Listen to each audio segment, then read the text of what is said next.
Bismillahirrahmanirrahim. Assalamualaikum warahmatullahi wabarakatuh. Innal hamdalillah nahmaduhu wa nasta'inuhu wa nastaghfiruh wa na'udzu billahi min syururi anfusina wa sayyiati a'malina. May yahdihillahu fala mudilla lahu wa may yudlilhu falan tajida lahu waliyyan mursyida. Asyhadu an la ilaha illallah wahdahu la syarika lah wa asyhadu anna Muhammadan abduhu wa rasuluh, amma ba'd. Hadirin ikhwatu iman jemaah kuliah subuh yang mudah-mudahan senantiasa mendapatkan hidayah dan ampunan Allah Subhanahu wa taala. Pada kesempatan subuh ini kajian tafsir di Majelis Tafsir Iliyin ini masih mengkaji surat Al-Baqarah ayat 63. Al-Baqarah ayat 63 halaman 10. Kita bahas tadinya dulu. Wa'id itu daknya digigit ujung lidahnya, Pak. Jadi jangan dibaca dal. Kalau dibaca dal menjadi kolkolah. Wa'id menjadi begitu. Jadi wa'id akhad sama akhadna matabi alif mi mantabiyya sa mad badal, semuanya sama dibaca panjang itu tobi'i ya, biasa dua ketukan. Kokum idhar safawi, mimati ketemu wawu jadi dibaca jelas mimnya itu. Kum warofa keperpaduan antara bunyi a dengan bunyi ain ya. Warofa na mantabi alif fau mad lain atau harap lin, cuman tidak sepanjang ketika mad lain ketika jatuh pada waqaf. Fau kokumut, asalnya itu kum itu. Fau kokum asalnya begitu. Cuman dikarenakan setelah mim ada huruf mati yaitu lam, maka mimnya diaktifkan itu, Pak, dengan domah. Kan kalau fau kokum atur susah bacanya, Pak. Jadi diaktifkan dengan domah menjadi fauqakumut tur. Tu mantabi wawu, khudzu mantabi wawu, ma'a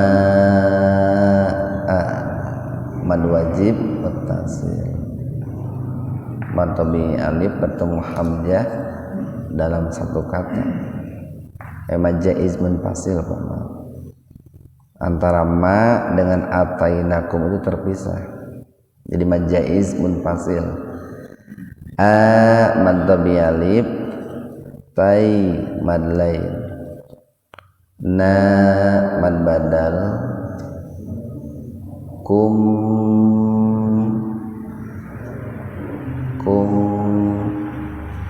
ihfa safawi. Huruf ihfa safawi hanya satu, ba.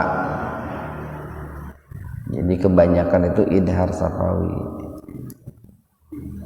Mim mati ketemu dengan ba itu ihfa safawi. Kalau ihfa dibaca samar di bibir. Kalau idhar safawi dibaca jelas di bibir. Kum bikuwatiu idgham biguna.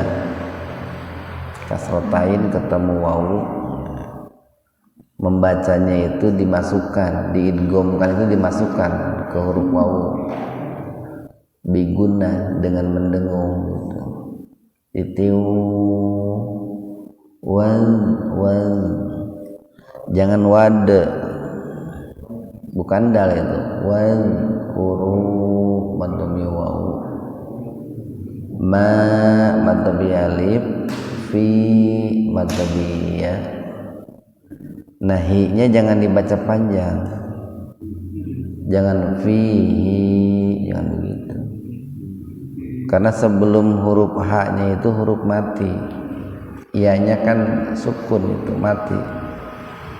Kalau huruf hidup sebelum huruf H-nya, hi-nya dibaca panjang gitu, jadi mansilah qasirah.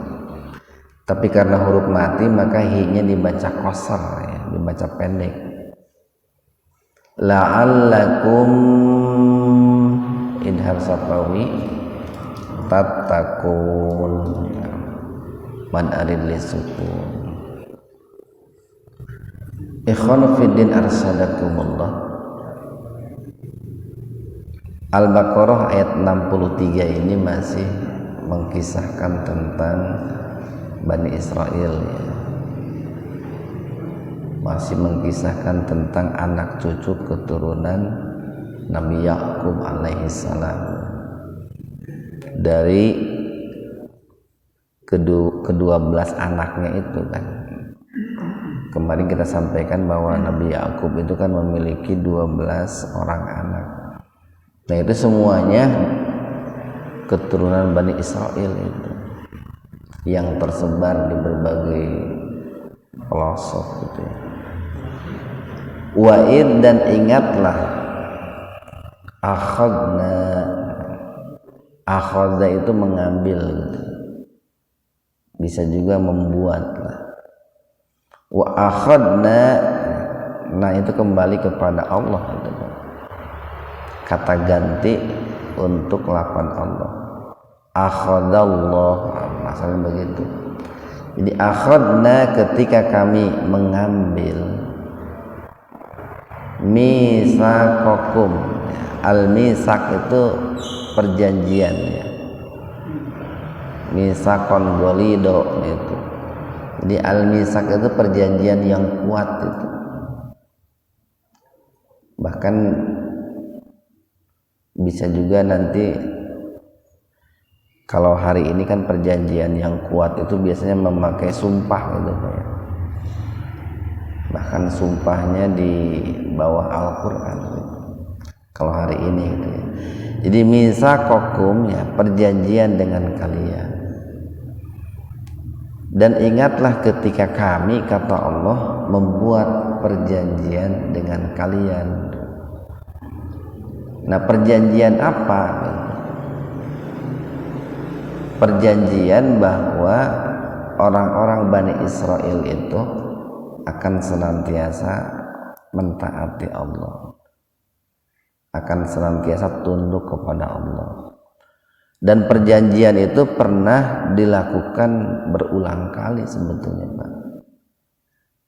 Karena setiap kali orang Bani Israel itu melakukan pelanggaran lalu mendapatkan hukuman dari Allah, nah pada saat itu mereka berjanji gitu,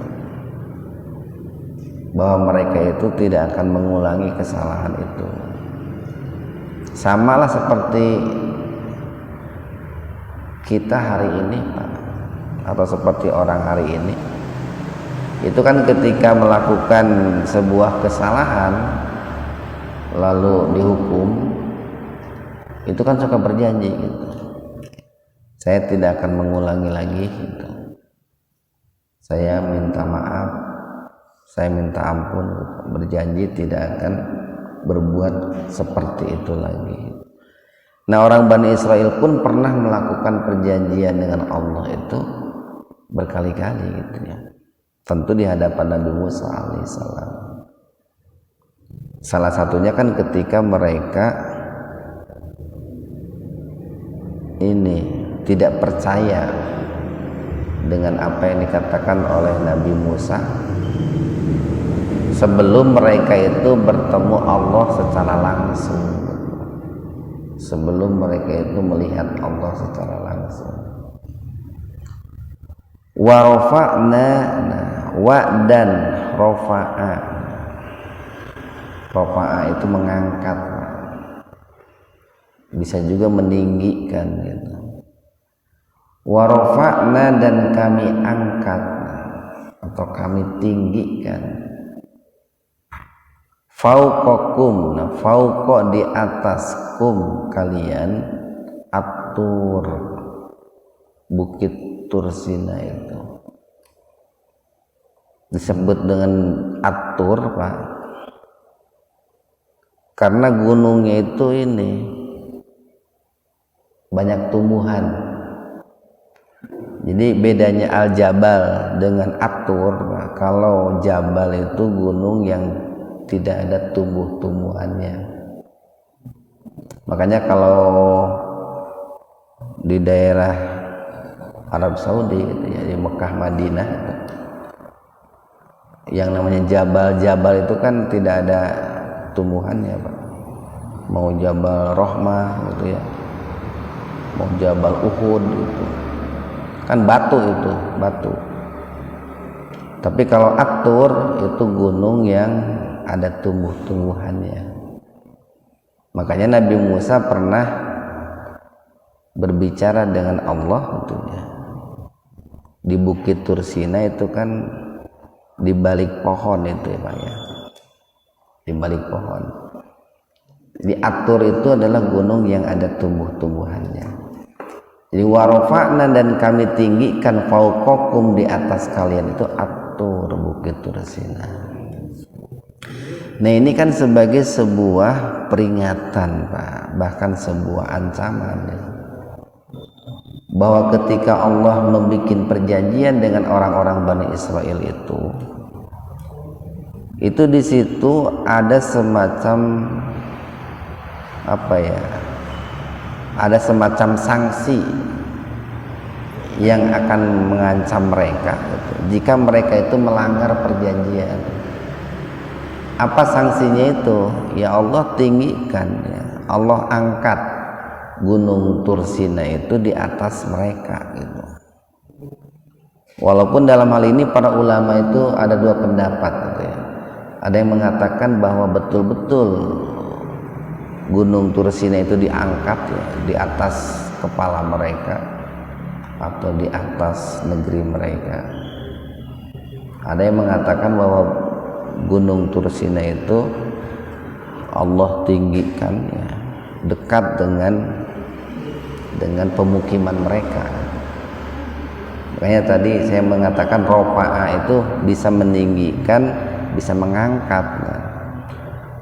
Bagi ulama yang mengatakan bahwa Gunung Tursina itu diangkat di atas kepala mereka, itu karena menerjemahkan rofa'anya itu mengangkat, sehingga seolah-olah Bukit Tursina itu atau Gunung Tursina itu bagaikan payung gitu Pak, bagikan payung di atas mereka. Cuman tentu kan kalau yang namanya gunung ya, kalau gunung yang menjadi payungnya itu kan bukan menenangkan itu Pak ya, menakutkan itu. Khudhu, nah ambillah atau peganglah. Ini perintah Allah kepada orang Bani Israel Pak. Khudhu, peganglah, ma apa ataina yang kami datangkan kum kepada kalian. Ata itu datang, itu na itu kami, kum itu kalian. Jadi ambillah apa-apa yang kami datangkan kepada kalian atau yang kami berikan kepada kalian, bikuwah, dengan kuat ya, dengan sungguh-sungguh, dengan serius, dengan penuh keteguhan. Nah, apa atau di mana mereka harus mengambil apa yang Allah datangkan itu? Di dalam itu Pak, di dalam suhuf atau di dalam alwah, Kalau di ayat yang lain itu ada yang namanya lauh nanti. Jadi lembaran-lembaran kitab Taurat yang Allah turunkan kepada Nabi Musa gitu. Jadi pegang eratlah, pegang teguhlah apa yang kami datangkan kepada kalian di dalam kitab Taurat itu dengan kesungguhan, dengan keseriusan. Nah ini kan kalau yang Allah tujukan kepada umat Islam itu kan dalam Ali Imran itu wa'tasimu bihablillahi jami'a. Nah itu Pak, berpegang teguhlah kalian kepada Allah dengan semuanya gitu. Berpegang teguhlah kepada Al-Quran dan As-Sunnah itu dengan kuat, dengan semuanya. Nah dulu kepada orang-orang Bani Israel pun pernah Allah perintahkan perintah seperti itu. Walaupun redaksinya agak sedikit berbeda tetapi substansinya sama. Allah perintahkan orang-orang Bani Israel untuk berpegang teguh dengan penuh kesungguhan, keseriusan terhadap Taurat atau terhadap lembaran-lembaran sohifah-sohifah yang Allah berikan kepada mereka melalui Nabi Musa alaihissalam.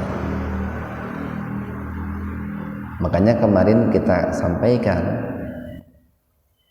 menurut Ibnu Katsir, menurut Ibnu Jarir At-Tabari dalam tafsirnya itu, bahwa imannya orang-orang Yahudi atau orang Yahudi baru dianggap benar imannya manakala mereka itu mengimani Taurat yang dibawa oleh Nabi Musa sampai Nabi Isa diutus. Dan orang Nasrani pun baru dikatakan beriman manakala mereka mengimani Injil yang dibawa oleh Nabi Isa sampai Nabi Muhammad diutus.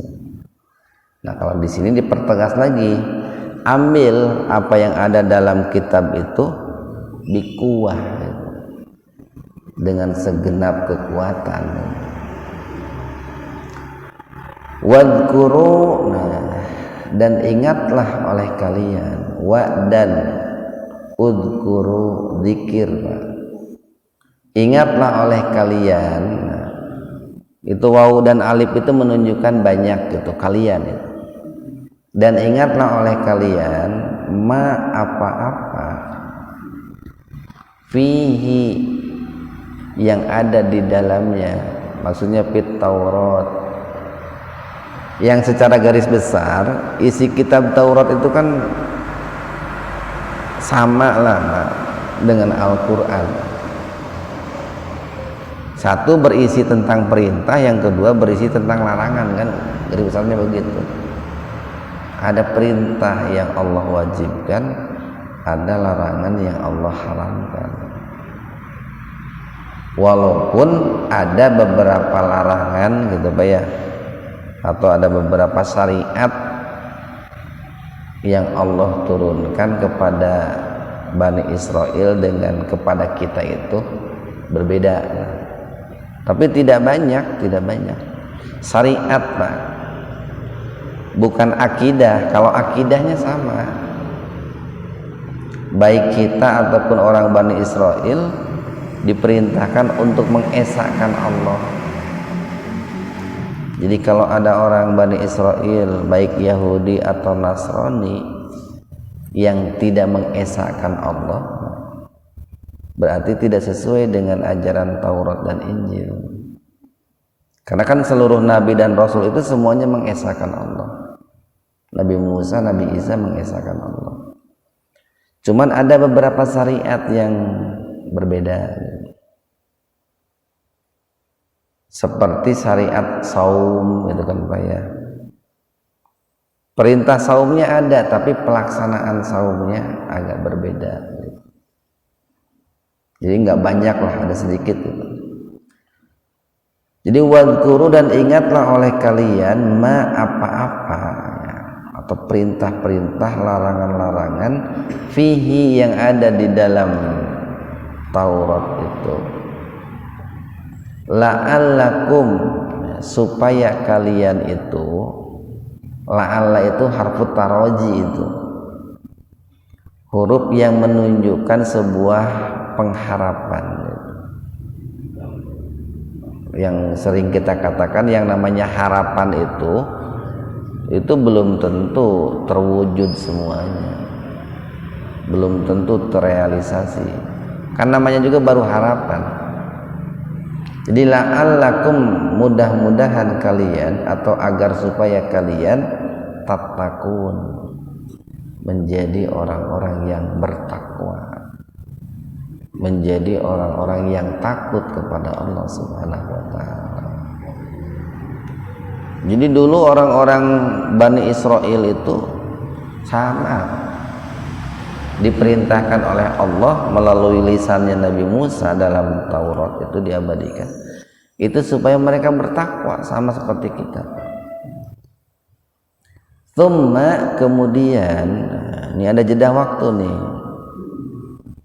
Walaupun sering kita katakan tidak ada batasan waktu yang jelas berapa lamanya itu, tapi kalau menggunakan summa itu ada jeda waktu, ada proses yang cukup panjang. Tawallaitum, tawalla itu berpaling, menolak, membelakangi, mengingkari, kalian, mimba di setelah dalik itu, summa tawallaitum mimba di dalik, kemudian setelah itu kalian berpaling dari Taurat itu. Nah, kenapa memakai summa? Kan biasanya kalau orang itu berbuat salah itu, berbuat dosa, berbuat zalim, lalu ditegur oleh Allah atau diberi ancaman oleh Allah, itu biasanya bertobat, Pak. Bertobat, minta maaf. Dalam sekian waktu lah mereka itu baik, soleh gitu. Tapi setelah sanksinya, hukumannya Allah cabut, Pak, itu biasanya manusia itu kembali lagi berbuat dosa gitu. Biasanya begitu. Orang ketika sakit gitu biasanya rajin sekali berdoa gitu, baik sekali gitu. Tapi ketika diberi sehat, seringkali orang itu yang tadinya baik ketika sakit itu tidak baik lagi gitu. Itu sifat manusia begitu. Jadi ketika manusia diberikan teguran oleh Allah atau sanksi oleh Allah, itu biasanya baik. Tapi summa, nah kemudian beberapa waktu kemudian setelah sanksinya itu Allah angkat itu, dan mereka hidup dalam ketenangan, dalam kenikmatan, itu biasanya manusia berpaling. Mau itu sifatnya individu ataupun sifatnya sebuah komunitas begitu. Masyarakat di sebuah negara begitu, Pak. Bangsa di sebuah negara begitu. Ketika mereka itu diuji oleh Allah, katakanlah dijajah, itu biasanya dekat dengan Allah itu. Biasanya. Tapi ketika Allah itu berikan nikmat kemerdekaan, biasanya bermaksiat kepada Allah. Falaula, maka seandainya, la tidak atau bukan, falaula maka seandainya bukan, fadlu keutamaan Allahi alai, Allah itu alaikum atas kalian. Jadi jika bukan karena karunia Allah, jika bukan karena keutamaan yang Allah berikan atas kalian, wa rahmatuhu, dan jika bukan karena rahmat Allah, lakuntum, la-nya harfu taukid itu Pak, sungguh kuntum keadaan kalian itu minal khasirin, termasuk orang-orang yang rugi gitu.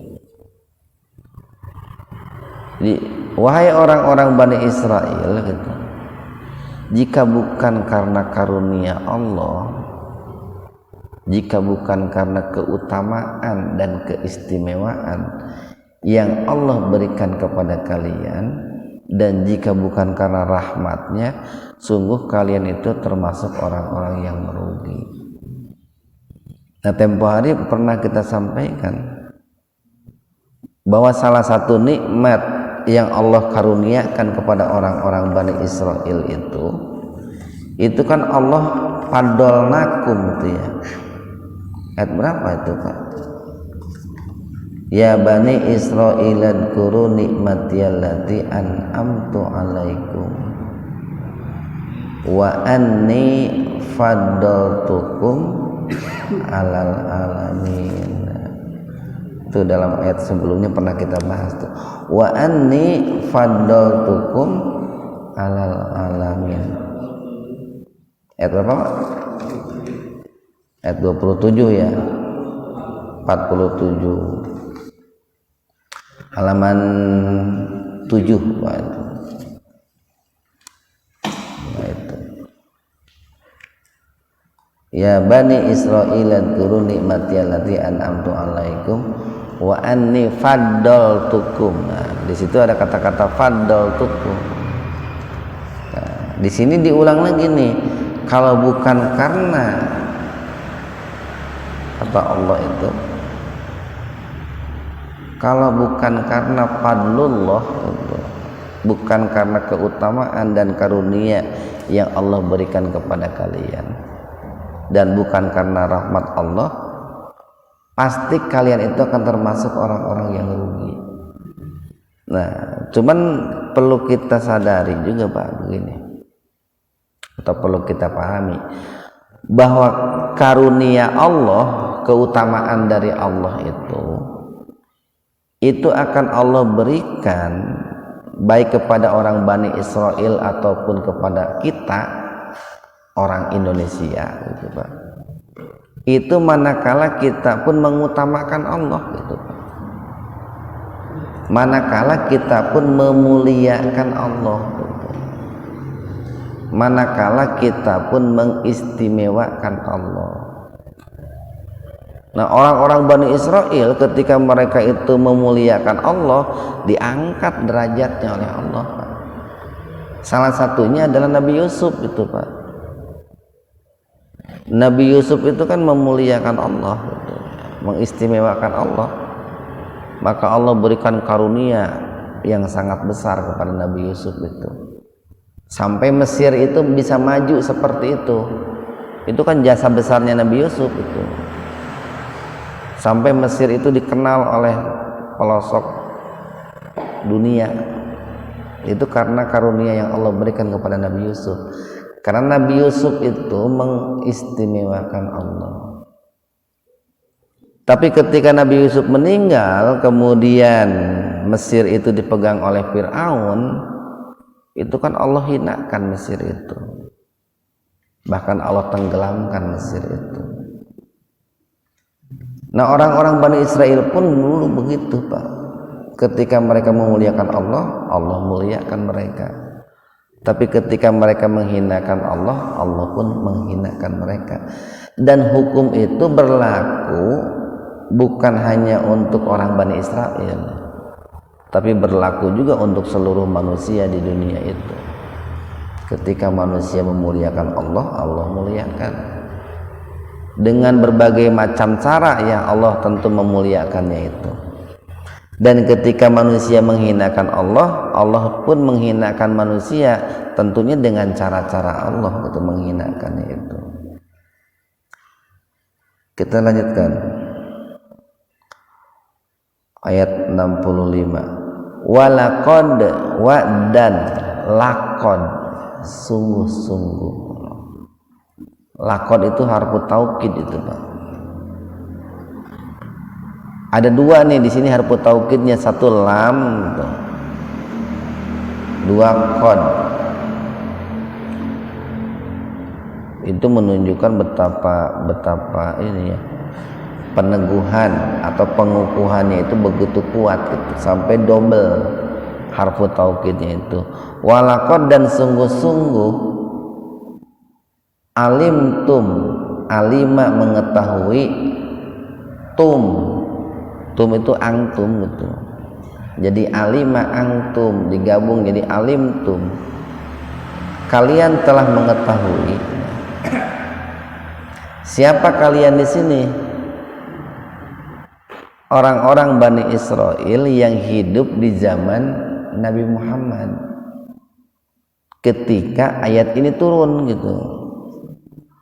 Wahai orang-orang Bani Israel, Yahudi, Nasrani, sungguh kalian itu sudah mengetahui. Termasuk kalau mau ditujukan kepada kita, kita pun tahu Pak. Tahu apa gitu?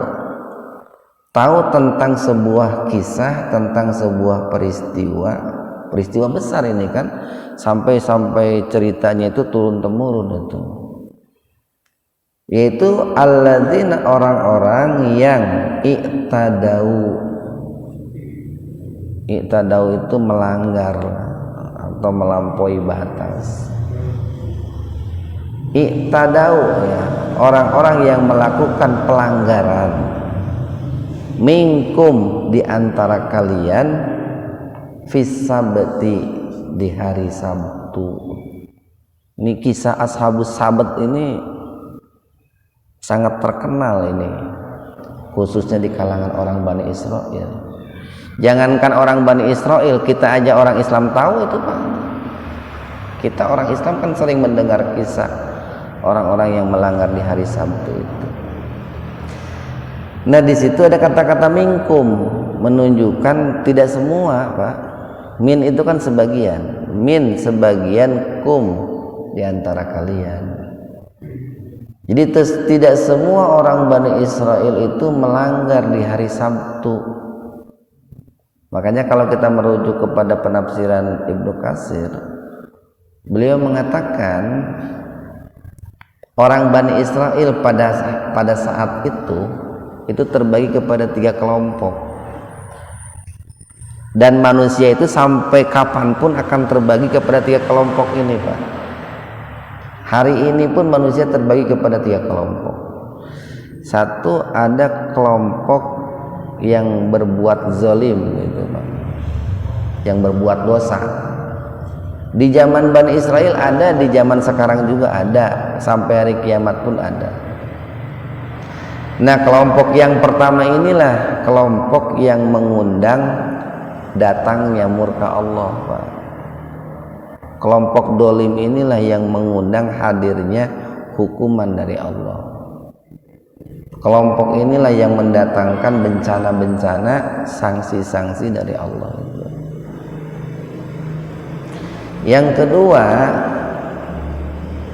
ashabus sabat itu Pak, dalam peristiwa ashabus sabat itu ada kelompok manusia yang tidak berbuat zalim, tidak berbuat maksiat, tapi mereka berdiam diri, tidak menegur orang yang berbuat dosa itu. Itulah yang disebut orang-orang soleh itu Pak. Jadi pada saat itu ada orang-orang soleh, tapi ketika ada orang yang berbuat zalim, melanggar di hari Sabtu, mereka itu tidak menegurnya. Namun dalam bahasa kita hari ini, kenelah itu mah urusan batur, urusan orang-orang, urusan itu. Itu orang soleh. Makanya sering didefinisikan oleh para ulama, yang namanya soleh itu khairun li nafsihi. Dia baik tapi kebaikannya hanya untuk dirinya. Yang ketiga, pada peristiwa ashabus sabat itu ada orang-orang yang muslih itu. orang-orang yang baik kemudian mengajak orang lain juga berbuat baik, orang-orang yang baik dan mencegah orang lain juga berbuat maksiat. Nah mereka itu menegur gitu, kamu jangan melanggar di hari Sabtu gitu.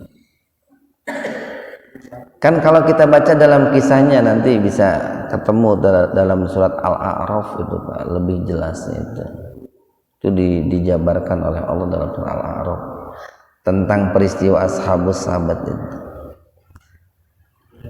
itu kan orang-orang Bani Israel pada saat itu sudah bikin perjanjian dengan Allah Pak, bahwa hari Sabtu itu adalah hari yang disucikan, hari yang diistimewakan, sehingga mereka itu tidak boleh bekerja hari Sabtu itu, khusus untuk beribadah kepada Allah.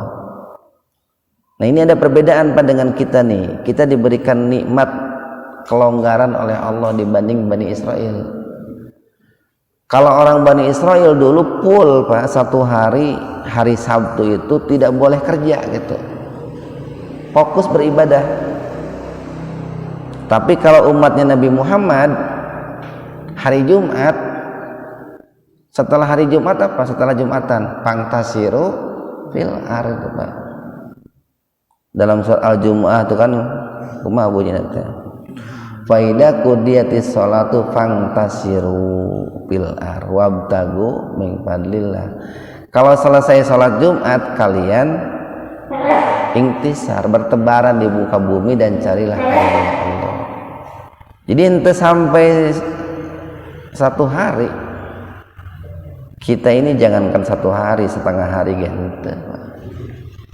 Nah, paling gen banter-banter gen 2 jam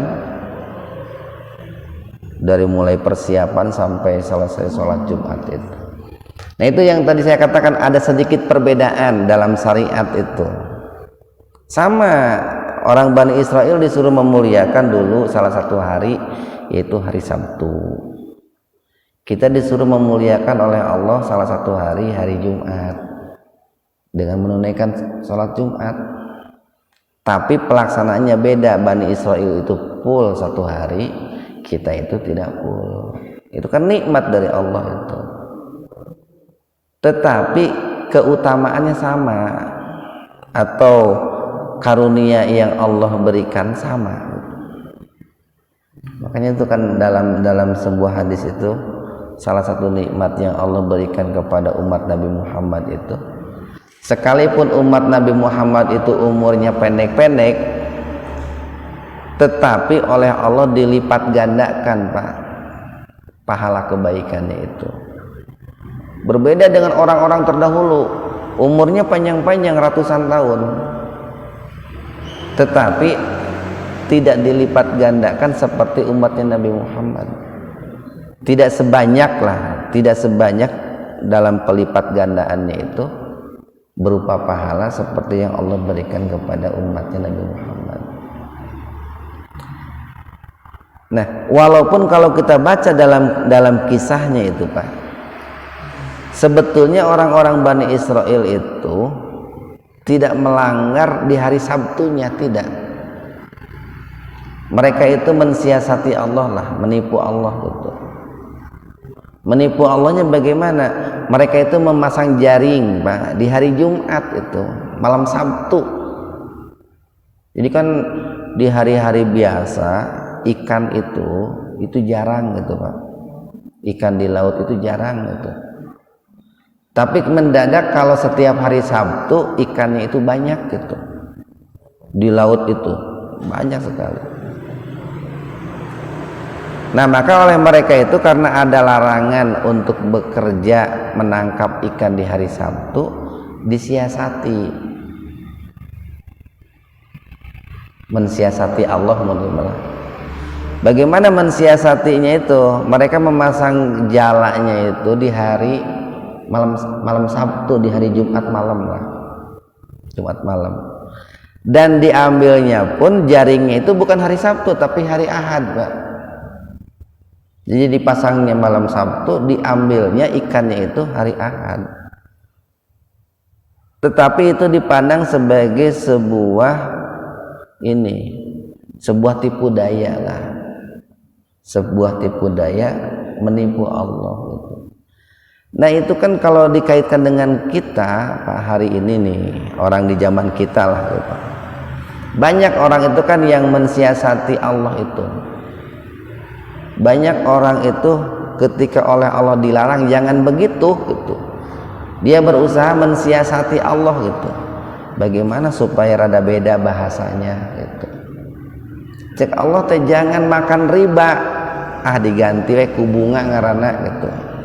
Kan dilarang ku Allah malain bunga riba kan gitu. Itu mensiasati Allah ngaranna gitu. Nah dulu juga orang-orang Bani Israel begitu. Ketika oleh Allah dilarang menangkap ikan hari Sabtu, disiasati kumaha lamun masang jaringnya malam Sabtu, diambilnya hari Minggu. Nah gitu Pak. Jadi kalau dilihat secara lahir mereka menurut ukuran kita nih Pak nih, menurut ukuran kita tidak melanggar. Kan masang jaringnya hari malam Sabtu, dipetik ikannya diambilnya hari Ahad. Tapi oleh Allah itu dinyatakan sebagai sebuah kezaliman, sebagai sebuah kemaksiatan. Nah mestinya itu dijadikan sebagai sebuah tolak ukur itu Pak. Jadi kalau perbuatan seperti itu saja oleh Allah dianggap sebuah kesalahan, sebuah dosa, mestinya banyak tipu daya, siasat-siasat yang dibikin oleh manusia hari ini, yang oleh manusia dianggap sebagai sebuah pembenaran gitu Pak. Kan begitu. Jadi kalau mau dikaitkan dengan diri kita, banyak sekali ini pelajaran yang bisa kita petik dari kisah Ashabus Sabat. Fakulna, lalu kami katakan, ini pakai fa nih Pak, fa bukan summa. Fa dengan summa itu beda. Kalau summa ada jeda waktu, tapi kalau fa itu tidak ada jeda waktu. Makanya sering disebut pak sababiyah gitu. Pak yang menunjukkan sebab akibat langsung itu. Diakibatkan mereka itu melanggar di hari Sabtu, padahal tadi kita sampaikan melanggarnya itu disiasati oleh mereka. Fakulna, lalu kami katakan, kata Allah, lahum kepada mereka orang-orang Bani Israel, kunu, jadilah kalian, pil amr nih Pak, kunu jadilah kalian kirodatan. Kirodah itu jama dari kata kirdun. Kirdun itu monyet Pak. Kirdun, kirdatani, kirodah. Jadilah kalian kirodatan, monyet-monyet, khosiin. Bukan khosiin, bukan pakai ain, pakai hamzah. Khosiin. Jadilah kalian kera-kera yang hina gitu. Jadilah kalian kera-kera yang rendah. Walaupun di sini para ulama ada dua penafsiran Pak. Ada yang menafsirkan secara lahir, ada yang menafsirkan secara zat, ada yang menafsirkan secara maknawi. Yang menafsirkan secara zat atau lahir, mereka mengatakan bahwa betul-betul orang-orang Bani Israel pada saat itu secara fisik mereka itu betul-betul jadi kera gitu Pak. Betul-betul jadi kera. Tetapi bagi ulama yang kedua, mereka mengatakan itu sebagai ungkapan majazi gitu, kiasan. Artinya bahwa secara fisik mereka tidak jadi kera, tetapi secara perilaku, tabiat mereka memiliki tabiat seperti kera gitu. Nah kalau hari ini banyak orang yang melanggar seperti mereka Bani Israel, lalu tidak berubah fisiknya seperti kera, ya boleh jadi Pak, fisiknya mah tetap manusia, tapi tabiatnya tabiat kera kan gitu. Bagaimana tabiat kera itu? Satu kan kera itu rakus itu Pak. Gini lamun kita lihat yang namanya kera, kalau membawa makanan itu kan di mulutnya ayah kan, di tangan kanan tangan kiri ayah ditangkep gitu Pak. Sarua manusia pun kalau sudah rakus kan begitu. Jangankan jengkol, jangankan peteuy, aspal wae diteleg ku jelema Pak. Kalau manusia sudah rakus itu. Minyak kan ditelen juga kalau sudah rakus itu. Nah, itu sebetulnya sebagai sebuah hukuman dari Allah Pak. Sebagai sebuah hukuman dari Allah. Ketika manusia itu memiliki tabiat-tabiat seperti itu. Walaupun bisa jadi dalam pandangan manusia awam gitu Pak, yang bersangkutan itu diberi kenikmatan oleh Allah. Tetapi ketika yang bersangkutan itu menjauh dari Allah, sekalipun secara lahir nampak sejahtera gitu ya, sebetulnya mereka dibiarkan oleh Allah bergelimang dalam dosa. Nah, itu mudah-mudahan ada hikmah dan manfaatnya untuk kita semua. Wabillahi taufiq wal hidayah. Assalamualaikum warahmatullahi wabarakatuh.